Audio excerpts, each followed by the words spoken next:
Dear students, today I am going to talk about an Indian English poem, Goodbye Party for Miss Pushpa T.S., written by Nazim Ezekiel. Let's have a look into Ezekiel's contribution to Indian English poetry. He was considered a pioneer of modern Indian poetry in English, or a foundational figure in post-colonial Indian poetry in English. What was Indian poetry, Indian English poetry before Ezekiel? Pre-independence Indian poetry reveals mainly two tendencies. One is romantic poetry.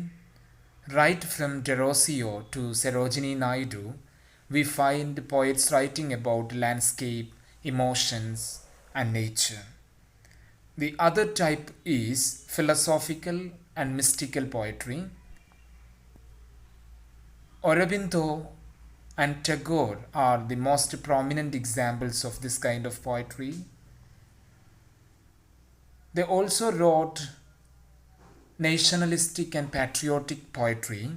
This doesn't mean that they were totally blind to the issues of the common masses. Rather, their main focus was not the issues of the common masses. It is after independence that the poets began to voice the concerns of the common humanity. This new type of writing emerged in Indian poetry with the emergence of Nazim Ezekiel. This new mode of writing was followed by other writers like A.K. Ramanujan, R. Parthasarathi, Kamala Das, Vikram Seth, Aga Shahid Ali, and so on and so forth. Ezekiel depicts the real image of modern India in his poetry. There are two sides of looking into modernity, form and theme. See, in the case of form, he uses free verse, encourages complexity in his poetry, employs symbolism, imagery, irony, and stream of consciousness. From the side of theme, his poetry deals with identity issues, cultural hybridity, urbanization, disillusionment, alienation, sexuality, familial relations, etc. Ezekiel's use of Indian English is a topic of discussion among critics, whether he degraded the Indian English or he used Indian English to capture the Indian modes of thought and behavior. And one more thing that is significant about Ezekiel is his right sense of humor and mild satire used in his poetry.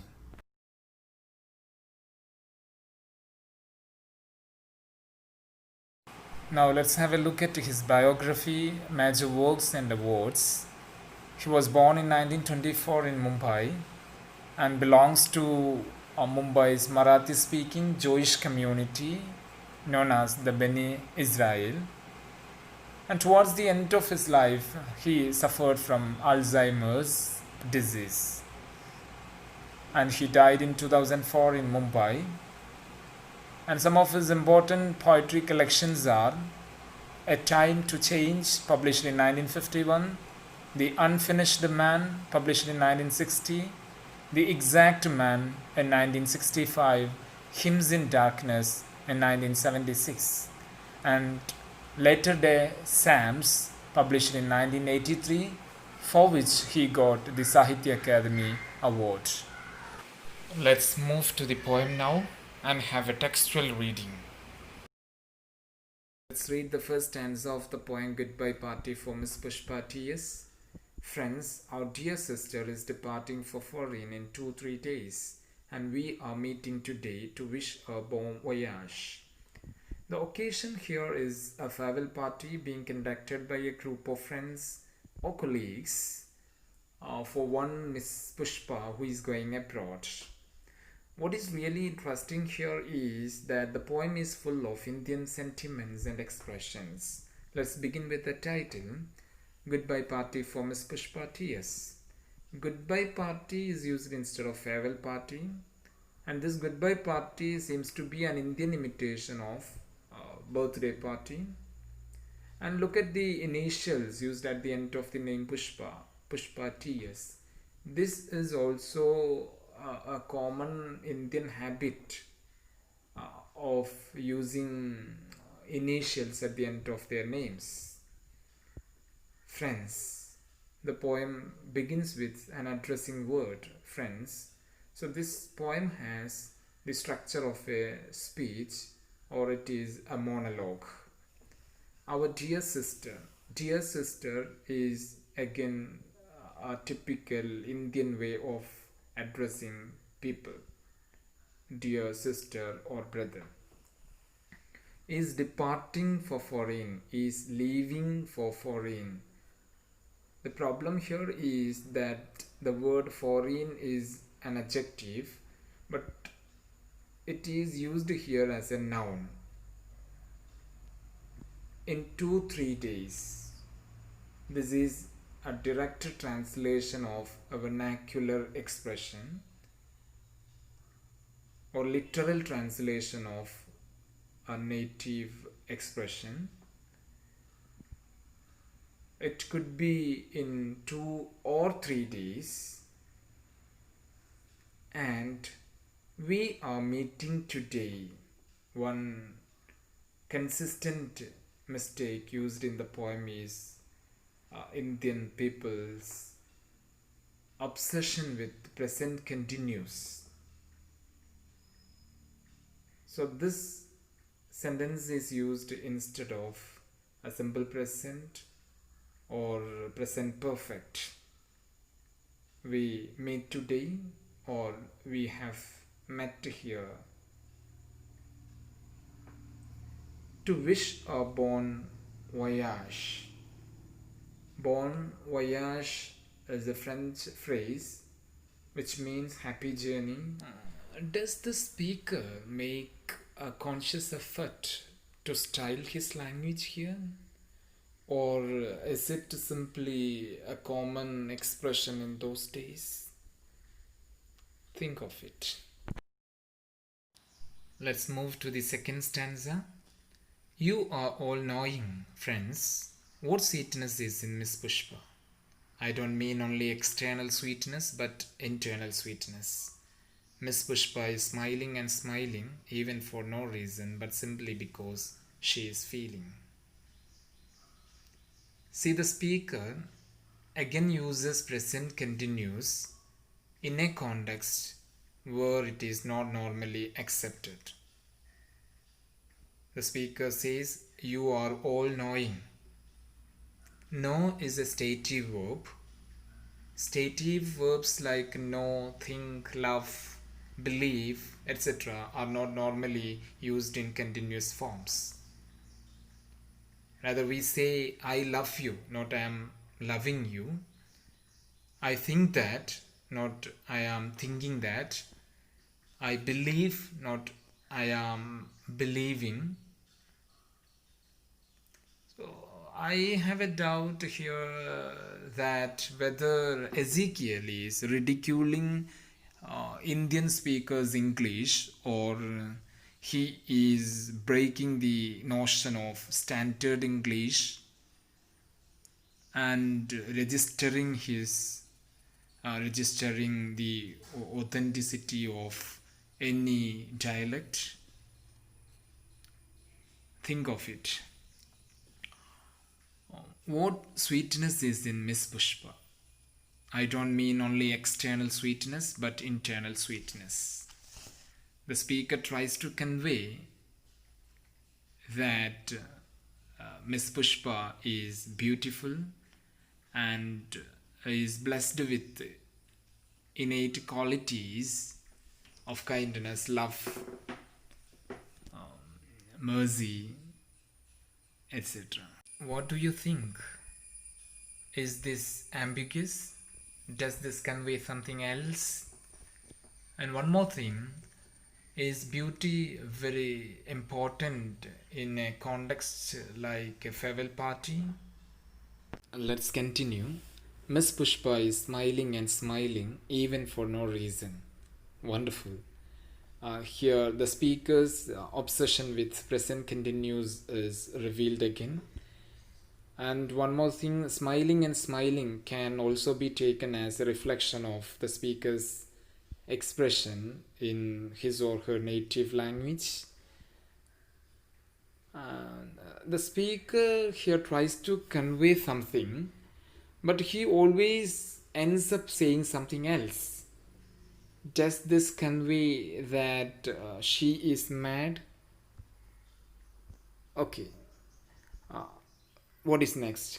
Because she is feeling. Feeling what?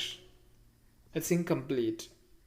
But the speaker takes it as a complete word, a complete expression. Now, third stanza. Miss Pushpa is coming from very high family. Her father was renowned advocate in Bulzar or Surat. I'm not remembering now which place. Again, present continues. Miss Pushpa is coming. Rather, we say somebody comes from, not somebody is coming from. From very high family. Here you see omission of article. From a very high family is needed. The speaker does not use article here because the concept of articles is not there in many Indian languages. Think of Malayalam, where we do not use articles. Her father was renowned advocate. Again, omission of article, was a renowned advocate in Bulzar or Surat. I'm not remembering now which place. The person does not remember the place, Bulzar or Surat. Again, present continues in the case of stative verb, remembering, not normally used in continuous form. And here, another significant thing to be mentioned, that there is a hint of transgression, a diversion from the main topic. A common Indian feature of speaking. And one more thing, how family background becomes a crucial element in Indian context. Move to the fourth stanza. Surat. Yes. Once only I stayed in Surat with family members of my uncle's very old friend. His wife was cooking nicely. That was long time ago. Surat. Somebody from the audience might have informed him of the place. Yes. Once only I stayed in Surat. Once only is also a reflection of the speaker's expression in his or her native language. Once is enough here. I stayed in Surat with family members. Again, Indian expression, family members. Family is enough. Of my uncle's very old friend. His wife was cooking nicely. That was long time ago. Omission of article, that was a long time ago. The point here is that the speaker diverted from the main topic, and he does not come back.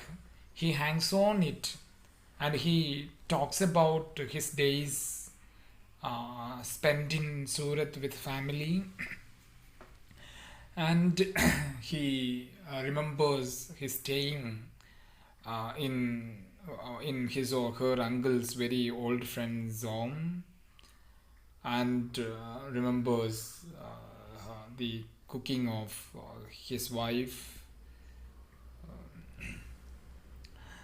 Many things to be discussed here. One, the transgression, a common feature of Indian speakers, and two, Indian sentiment works here. Staying in the house of a distant relative, or in the house of someone who is not so close to us, is typically Indian, I feel. Now let's move to the next stanza. Coming back to Miss Pushpa, she is most popular lady with men also and ladies also. Now the speaker comes back to Miss Pushpa and says that she is very popular among both men and women. Look at the unusual collocation used here, men and ladies. Normally it is men and women or ladies and gentlemen. So the humor arises from this unusual collocation,